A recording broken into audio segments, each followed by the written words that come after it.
آج ملک کے مسائل کو حل کرنے کی ضرورت ہے. تو وہ الزامات سے اور گالیوں سے اور دھمکیوں سے عمران خان صاحب نے حساب دینا تو اپنے 150 کروڑ کا حساب دے دیں جو الیکشن کمیشن ان سے مانگ رہا ہے.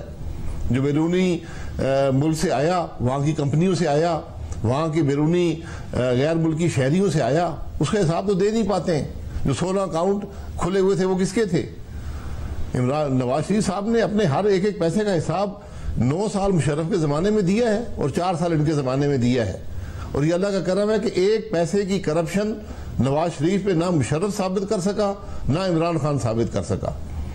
ویسے میں آج باتوں سے بات نہیں بنے گی. ظاہر سارے معاملے میں تحریک انصاف سے بھی سوالات ہوتے ہیں. ہم اپنے ناظرین کو بتا دیں مسلسل انہیں پروگرام میں لانے کی کوشش کر رہے ہیں. آج بھی ہم نے مدعو کیا ہے, اگر وہ جوائن کرنا چاہے تو ابھی بھی پروگرام میں آ سکتے ہیں. مگر جو آپ نے بات کی نا کہ ملک کے کیا حالات تھے اور یہ سارا معاملہ, میں عمران خان صاحب والی ٹاپک پر آنے سے پہلے ایک کنٹروورسی ہے جس کے آپ بھی مرکزی کردار کے طور پر سامنے آ رہے ہیں کہ وہاں پر اسحاق ڈار صاحب کی نواز شریف سنتے ہیں, یہاں پر مفتاح اسماعیل صحیح کر رہے ہیں, شہباز شریف کو لگتا ہے اور آپ کی بھرپور سپورٹ ہے. اور وہ میٹنگ جس میں نواز شریف صاحب اٹھ کر چلے گئے, خبریں کہ اس میں آپ نے ہی کہا تھا ڈار صاحب کو کہ جی پھر آپ پاکستان واپس آ جائیں ورنہ لندن سے ڈکٹیٹ نہ کریں, اس وقت معاملات اتنے خراب ہیں کہ ہم IMF کے پروگرام کے خلاف نہیں جا سکتے ہیں, یا آپ نے ہی کہا تھا جس کے بعد وہ اٹھ کے چلے گئے؟ نہیں دیکھیں, اٹھ کے جانے کی بات ان کو یہ بات قبول نہیں تھی کہ ہم قیمت بڑھائی جائے. انہوں نے اس سے اختلاف کیا, ان کو یہ بات پسند نہیں تھی. لیکن ہم نے یہ کہا کہ حقائق یہ ہیں کہ ایک اوگرا کا نظام ہے جو 30 سال سے ملک کے اندر چل رہا ہے, پرائز کو اسٹیبلش کیا جاتا ہے, ہم اس کی نفی نہیں کر سکتے. اس کی نفی ایک ہی طریقے سے کی جاتی ہے کہ حکومت سبسڈی دے, اور حکومت نے کبھی بھی بجٹ کے اندر تیل کی سبسڈی نہیں رکھی. اور آج خاص طور پہ جبکہ ہم ایک IMF پروگرام کے اندر ہیں اور ابھی وہ ری نیگوشیٹ ہو رہا ہے, تو اس میں یہ ممکن نہیں ہوگا. تو یہ جو میٹنگز ہوتی ہیں یہاں پر رائے کا اظہار ہوتا ہے, ڈسکشن ہوتی ہے, وہاں پر اختلاف بھی ہوتے ہیں, وہاں پر گرمی سردی بھی ہوتی ہے, اور یہ ملک کے معاملے کے لیے ہوتے ہیں. کوئی ذاتی بات تو یہاں پر ہے نہیں, تو اس لیے ہر ایک کی اپنی رائے ہوتی ہے. ذاتی بات ہے جو ملک ہے مگر ذاتی بات ہے, اس میں یہ بھی مسئلہ ہے کہ آپ بھی اس بات کے حامی تھے جس کے مریم نواز صاحبہ اور نواز شریف حامی تھے کہ یہ ملک ہمیں حکومت نہیں لینی چاہیے آگے حکومت گرانے کے بعد. آپ کنونس ہو گئے ہیں کہ ہم نے درست کیا کیونکہ آپ نے حالات دیکھ لیے ہیں, مگر نواز شریف صاحب اور کیا اسحاق ڈار صاحب نے حالات نہیں دیکھے وہاں پر, یا انہیں سمجھ میں نہیں آ رہا ہے کیونکہ وہ تو نہیں کنونس ہوئے ابھی تک, اور مریم نواز صاحبہ یہاں وہ بھی نہیں کنونس ہوئی ہے کہ حکومت لینے کا فیصلہ درست تھا. آپ تو کنونس ہو گئے. دیکھیں, میں حکومت بنانے کے بالکل مخالف تھا, لیکن جو ملک کے حالات ہیں وہ یہ ثابت کرتے ہیں کہ ملک 7 مہینے کی کیئر ٹیکر سیٹ اپ کا متحمل نہیں ہو سکتا تھا. آپ دنوں اور ہفتوں میں ڈیفالٹ کر جاتے, وہ سری لنکا والی کیفیت آپ کی بن جاتی. یہ حقیقت ہے. اب ہم حکومت میں ہیں اور ہمیں مشکل فیصلے ہم نے کیے ہیں, سیاسی قیمت ادا کی ہے.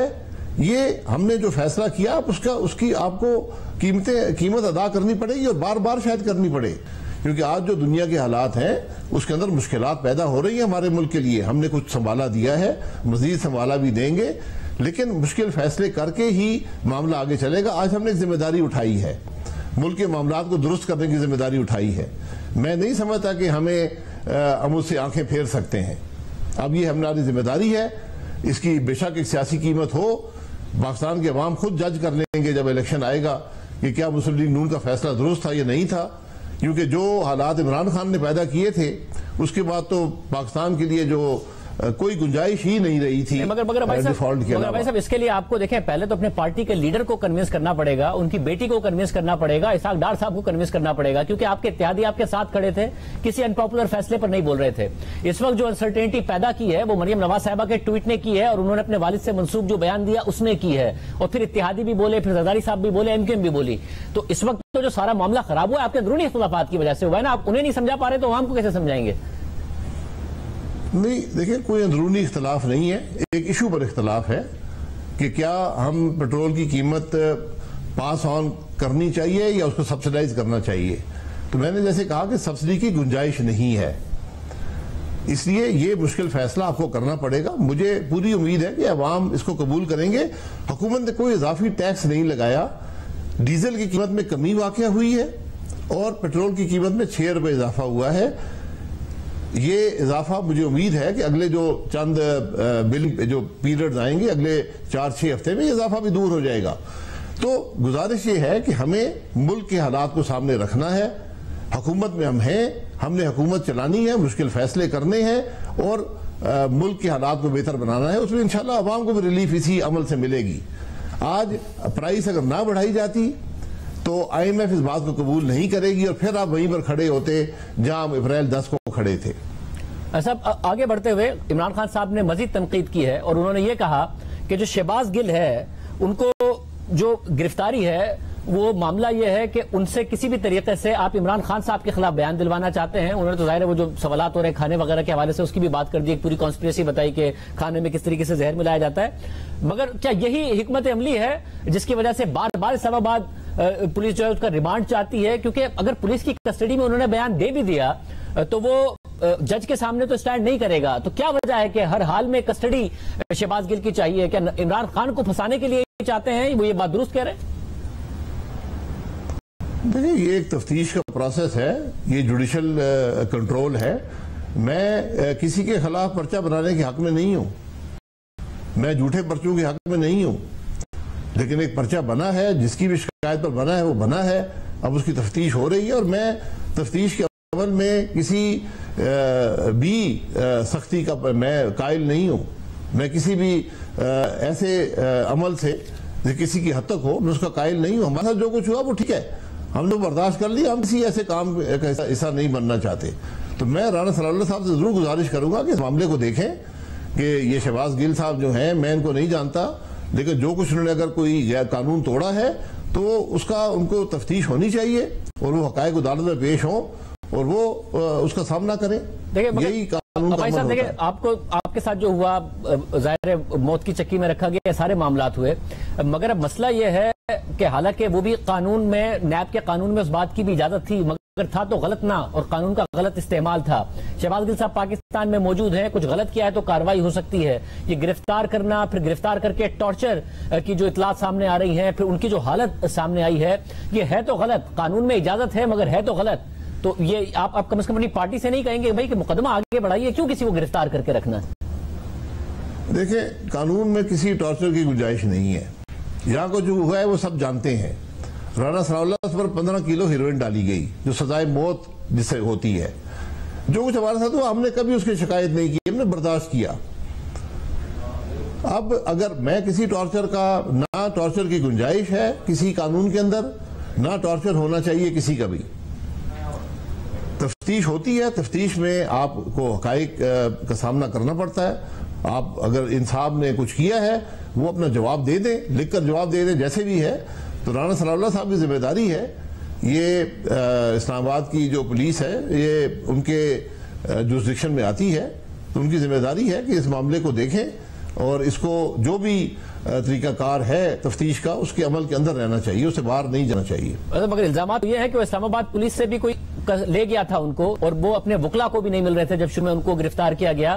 اس کے بعد جب وہ اڈیالہ گئے تو حالانکہ ہے وہ پنجاب حکومت کی جورسڈکشن، مگر اس کے باوجود انہیں بھی چکی میں ڈال دیا گیا تھا پہلے دن کے لیے. ایسا تو نہیں ہے کہ کر کوئی اور رہا ہے، الزام آپ لوگوں پر لگ رہا ہے، اور کل جس طریقے سے آج عمران خان کہتے ہیں کہ رانا ثناء اللہ کی ہماری ذمہ داری نہیں تھی، وہ تو اسٹیبلشمنٹ کا ادارہ ہے NF اس نے کر دیا. وہ کہہ رہے ہیں کہ جو نیب کے کیسز تھے وہ بھی میری ذمہ داری نہیں تھی، فائز عیسیٰ کا جو کیس تھا وہ بھی میری ذمہ داری نہیں تھی. آج جیسے وہ جان چھڑاتے ہیں کل کو آپ بھی جان ہی چھڑا رہے ہوں گے کہ بھائی ہمارا کام نہیں تھا، یہ تو کوئی اور کر رہا تھا. نہیں، کسی اور نے کیا تو پھر بیان کر دینا چاہیے کہ ہمارا سے کوئی تعلق نہیں ہے. عمران خان صاحب تو ہر چیز کسی اور پہ ڈالتے ہیں. وہ تو یہ بھی کہیں گے کہ میں حکومت میں کوئی کام نہیں کیا، سارے کو اور کر رہا تھا، معیشت بھی کسی اور نے تباہ کی ہے. تو اس وقت تو بڑے ان کے وزیر جو تھے وہ یہاں پریس کانفرنسز کر رہے تھے کہ ہم نے پکڑ لیا رانا ثناء اللہ کے ہیروئن پکڑ لیا. وہ بات بھول گئے ہیں جن باتوں کو انہوں نے خود اسمبلی کے اندر کہا کہ میں نے فلانے کو پکڑ لیا، فلانے کو میں نے گرفتار کر دیا، فلانے پہ میں نے مقدمہ بنا دیا، اور سب باتیں بھول گئے. اب میں پھر گزارش کروں گا کسی غیر قانونی کام کا میں حامی نہیں، اور نہ میری جماعت ہے اور نہ اس کو ہونا چاہیے، نہ اس حکومت کو کسی غیر قانونی عمل کا حصہ بننا چاہیے. میں چاہتا ہوں کہ مرحوم مشاہد اللہ نے ایک تقریر کی تھی، میں ذرا وہ آپ کو سنانا چاہتا ہوں کیونکہ اس کے ایک حصہ تو سچ ثابت ہوا ہے، ایسا لگ رہا ہے جیسے دوسرا حصہ نہیں سچ ثابت ہو رہا ہے. سنیے گا بھائی صاحب. عمران خان کے جو پرانے باس ہیں نا پرویز مشرف، ان کے دور میں 8 جیلیں کاٹی ہیں، تشدد بھی ہوا ہے میرے پہ، میں سولیٹری میں بھی رہا ہوں، میں اغوا بھی ہوا ہوں. آپ ہمیں ڈراتے ہیں، تم ہمیں جیلوں کے دھمکیاں دیتے ہو، ڈالو جیلوں میں، جس مرضی کو ڈالنا چلو. لیکن مجھے آپ کے آنسو اب سے نظر آ رہے ہیں. جس دن آپ کو جیل میں جانا پڑا آپ نے رونا ہے. آپ کے آنسو پوچھنے والا کوئی نہیں ہوگا، پھر ہم میں سے ہوگا، میں ہوں انشاءاللہ. یہ پرویز رشید ہوگا، یہ رضا ربانی ہوگا. یہ ایسے لوگ مار کھائے ہوئے لوگ کسی کو تکلیف نہیں دیتے. مار کھائے ہوئے لوگ کبھی کسی کو تکلیف نہیں دیتے. ان کا کام ہی آنسو پوچھنا ہے، وہ آنسو نکالتے نہیں ہیں. اللہ مشاہد خان صاحب کو جنت نصیب کرے. مگر بھائی صاحب پہلی بات تو ظاہر انہوں نے کہا کہ آپ کا ٹائم آئے گا، وہ بات تو صحیح ثابت ہوئی، بٹ آپ نے کہا تھا آنسو پوچھنے والے میں ہوں گے. وہ کہہ رہے تھے ایسا لگ رہا ہے کہ حکومت نہیں ہے آنسو پوچھنے والوں میں. جو آپ لوگوں کے ساتھ ہوا اس کی انتقامی کاروائی ہو رہی ہے اور یہ تاثر دن بدن مضبوط ہو رہا ہے. نہیں، بالکل انتقامی کاروائی نہیں ہے. میری پرائم منسٹر صاحب سے بھی گزارش ہے، رانا ثناء اللہ صاحب سے بھی گزارش ہے کہ اس معاملے کا نوٹس لیں. یہ ہماری حکومت ہے، اس کے اندر کسی تشدد کی گنجائش نہیں ہے، کسی ٹارچر کی گنجائش نہیں ہے. قانون کو اپنا راستہ لینا چاہیے. کسی نے قانون توڑا ہے آپ تفتیش بھی کریں، اس عمل کو پورا بھی کریں جو قانونی عمل ہے، لیکن کسی بھی ٹارچر یا تشدد کی گنجائش قانون کے اندر نہیں ہے. ہمیں کسی ایسے عمل کا حصہ نہیں بننا چاہیے. یہ ہماری ذمہ داری ہے کہ اس معاملے کی تفتیش بھی کریں، اس کی کلیریفیکیشن بھی عوام کے سامنے رکھیں. اچھا، مجھے یہ بھی بتائیے گا کہ کیا مزید جو گرفتاریاں ہیں اس کے بھی امکانات ہیں؟ کیونکہ شروع میں یہ اندیا دیا گیا تھا. پھر آپ اس کے لیے بھی کہیں گے اپنی حکومت سے کہ گرفتاریاں یہ ان چیزوں پر فوکس ہوتا ہے تو پھر گورننس سے فوکس شفٹ ہو جاتا ہے. ہم نے عمران خان صاحب کے ٹائم میں دیکھا کہ یہ نہ کریں، بہتر ہے کہ ڈیلیوری کے اوپر فوکس کریں. میں کسی گرفتاریوں کا حامی نہیں ہوں. گرفتاریاں اس وقت ہوتی ہیں جب آپ تفتیش کا حصہ نہ بنیں، پھر آپ کو گرفتار کرنا پڑتا ہے. تو اس لیے جو بھی کسی کے خلاف جو کارروائی ہوتی ہے، اگر وہ تفتیش کا حصہ نہیں بنتا، اگر وہ کوئی ثبوت نہیں دے سکتا کہ جو الزامات ہیں اس کے بارے میں اس کی کیا رائے ہے، یا جو اس کے خلاف ایویڈنس ہے اس کو وہ ریفیوٹ نہیں کر سکتا، تو پھر گرفتاری کی گنجائش بنتی ہے. یا آپ پروسیکیوشن کریں، پرسیکیوشن نہ کریں. عمران خان نے انتقام میں 4 سال گزارے ہیں، پرسیکیوشن میں گزارے ہیں، پروسیکیوشن میں نہیں. میں نہیں سمجھتا کہ مسلم لیگ نون کو کسی ایسے عمل کا حصہ بننا چاہیے. بہت شکریہ. شاہد خان نبی صاحب ہمارے ساتھ موجود تھے. وہ کہہ رہے ہیں کہ وہ حکومت کو یہی کہیں گے کہ گرفتاریاں ان تمام چیزوں کے وہ خلاف ہیں، ٹارچر قطعی طور پر نہیں ہونا چاہیے.